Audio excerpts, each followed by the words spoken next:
Hi guys, today I'm going to talk about the important things in relationships because I do get messages where people say about, you know,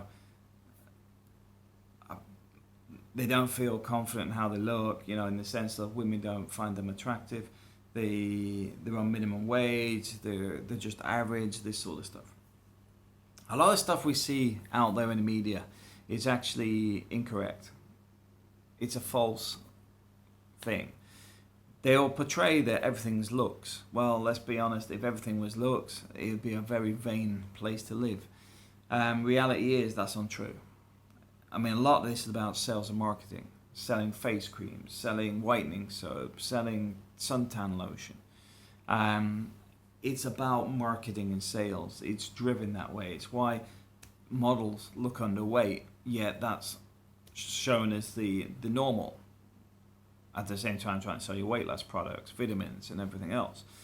It's fake. Reality is, good looks is not as high on the list as people make out.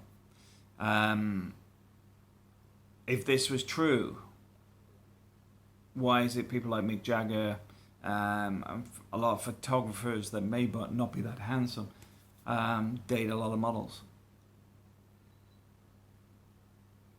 Because it's not about how they look. It's not about, it's not about how they look at all. What's more important is there's something about the person. They're artists. And you don't have to be a wealthy artist. You don't have to be a successful artist. A lot of women, quite simply, are into guys that have something about them. Whether it's photography, painting, poetry, something, because women are often emotionally driven.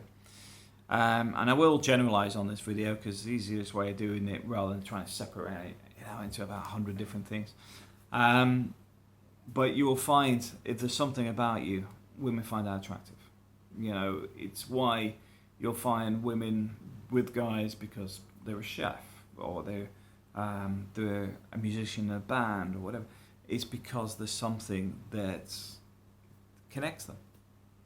Now, it doesn't mean that everybody has to be like that, but I would say that's more important than people being so attractive, because a lot of the time it's about other things. It's just the easiest option to say, which is why it's sort of driven that way from a media point of view, but also from a relationship point of view. They'll say, oh, the first time I've seen such and such.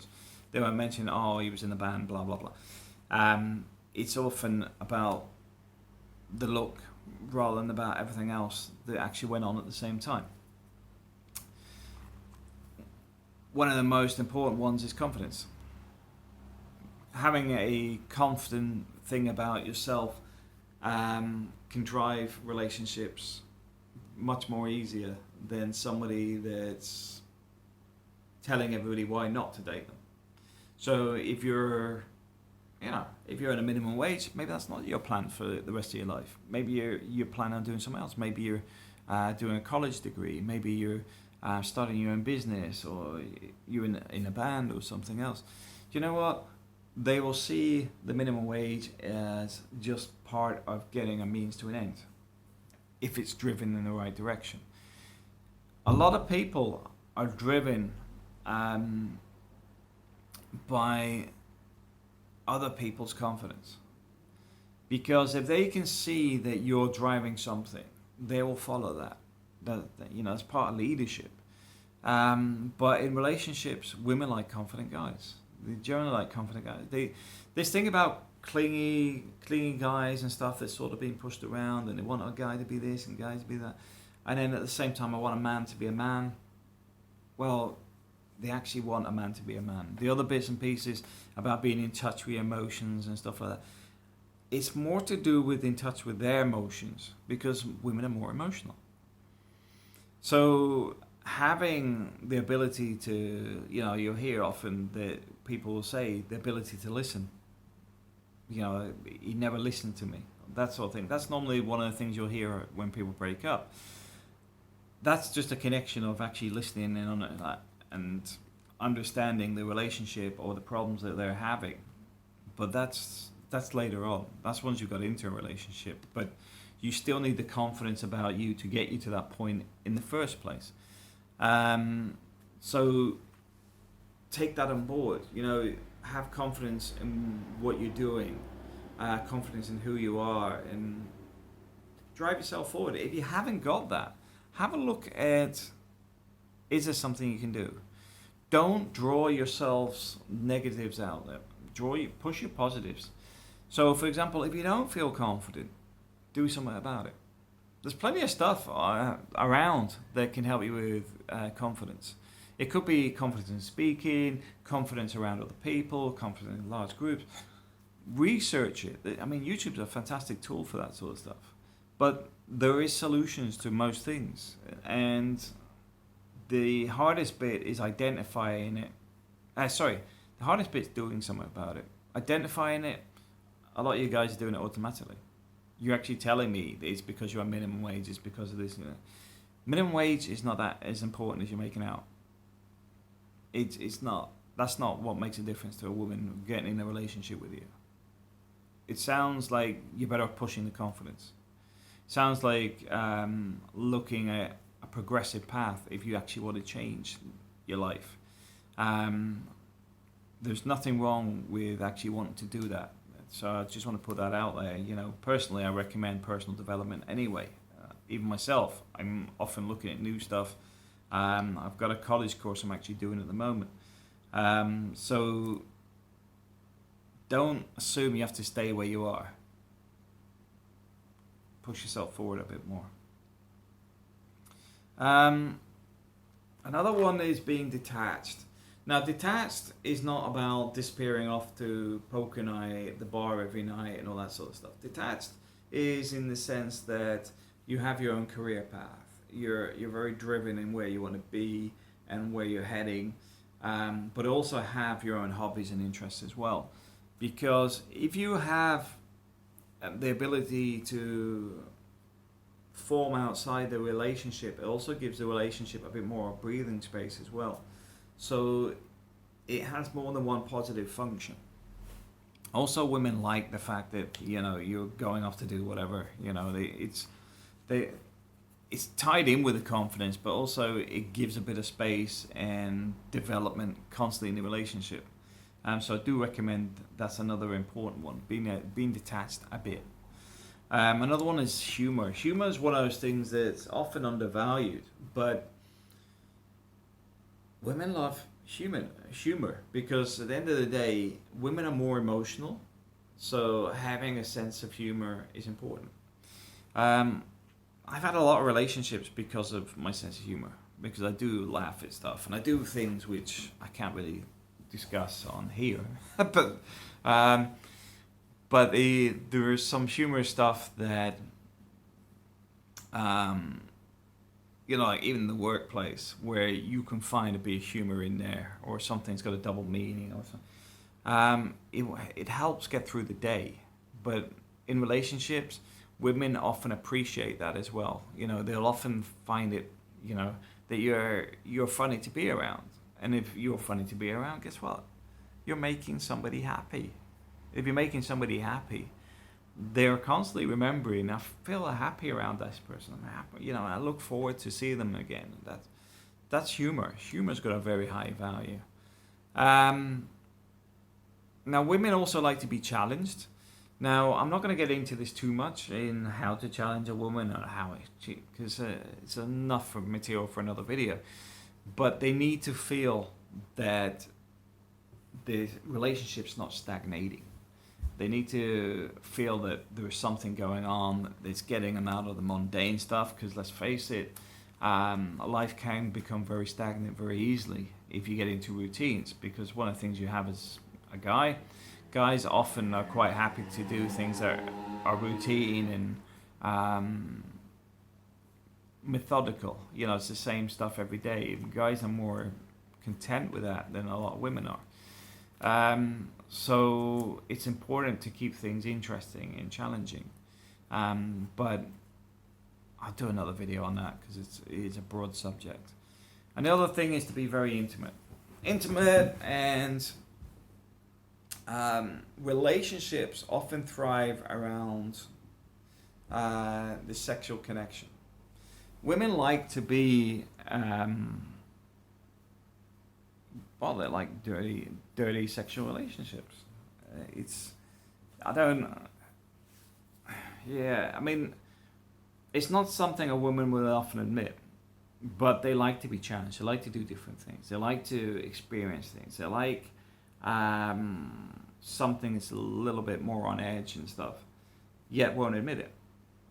And I mean, I don't bring this stuff up normally in my videos, but today I thought, you know what, it's something that often keeps relationships alive because there's something going on. I mean, there's a guy and a woman I was working with probably about 10 years ago. They just started texting each other, you know, because they were, you know, they started off quite innocent, you know, they're just talking about whatever, and then they got more and more intimate, and then it started where they were going to hotels and stuff. I mean, the guy was telling me because we were working together as surveyors, but the point being is that spark was ignited in her, and for him it was the same, because like, well, look what she just sent me. And he shouldn't be showing me, I know, but the point being is there was a very, very strong connection there, you know, from a sexual point of view. And that sexual point of view, it can often be a lot stronger than a lot of other things in relationships, short, medium term. But women will always remember those times as well, that sort of thing. Even if you come out of that relationship, they like that difference. You know, they like experiencing new things. They like to do this. And like I said, women won't actually tell you this stuff. You've got to sort of work on it yourself, but don't go too far. You know, I'm not going to advise people how to get around this stuff, because different women, different things, but they like that. They like that fire in the bedroom. But as you probably noticed, these things are not about your income. They're not about your looks. It's not about the car you drive. It's about other things. It's like I said, it's about the confidence. It's about the having a sense of humor, being confident in yourself, having a bit of a detachment where you have other things going on, so there's a bit of space in the relationship, and having something that, you know, like the poetry and stuff. It's stuff that a lot of guys will go, yeah, that won't work. And yet, if you even look back through history with it, Romeo and Juliet or whatever, you'll find a lot of this stuff is driven that way, whether we like it or not. And it's, like I said, I find it, the looks factor isn't important as these five. The income factor, not as important. The confidence to actually recognize these things and build yourself up around these things is probably going to be the best way for you to test it. There's no point complaining to me it doesn't do this, doesn't do that, and yet the whole point is never did it, never tried it, etc. I find myself, I like writing. Writing's worked a lot in relationships. I found sense of humor's worked in a lot. I mean, that probably, my sense of humor has worked in a lot of relationships, even on the short-term ones, in the sense of they were the initial connection. Don't get me wrong, there's a reason those relationships were short-term as well, because that gets back to they were sexual in the first place, because they were predominantly around short-term meetings. You know, they weren't destined for long-term, and they weren't set up for long-term. They were just meetups that you have when you're younger. You know, you're at that certain age where you date a lot of women. And having a sense of humor worked, the confidence worked, and was it about money? Guess what? I was an apprentice at the time. I wasn't even earning a weekly wage. I was on about, I think, £35 a week. I had friends with me having a lot less luck with women, and yet I'd already gone through their apprenticeship and earning about £250 a week. So it wasn't about money. It was about confidence. It was about having a sense of humor. It was about taking the opportunities. And that's one of the things I will say. A lot of the stuff that I read is people saying, why not to date you? When in fact you should be going, that's my negative side, but what's my positives? I've got stuff I want to improve, and the other side of it, what is about you? You know, for example, what can you actually bring to the table? Don't focus on your negative stuff. Focus on the positive stuff, and you'll find you'll have more success. And also remember that when somebody became an artist, their first painting wasn't the last. They're completely different. You know, in the sense of like a carpenter. A carpenter may be carving the head of a ship, for example, here, but that's not what they started with. They started with planing a piece of wood. It takes time to develop, and it takes a lot of experience, knowledge, and trial and error. And I'm not saying this is a playbook or something like that. What I'm saying is that you need to go out and actually engage with more people. And you'll find that you'll get rejections, you'll get people that are interested, you'll get some relations that work, some that don't. But one thing you shouldn't do is isolate yourself. There is the opportunity out there. And part of that is actually just taking the first step if you want to. Thanks for watching.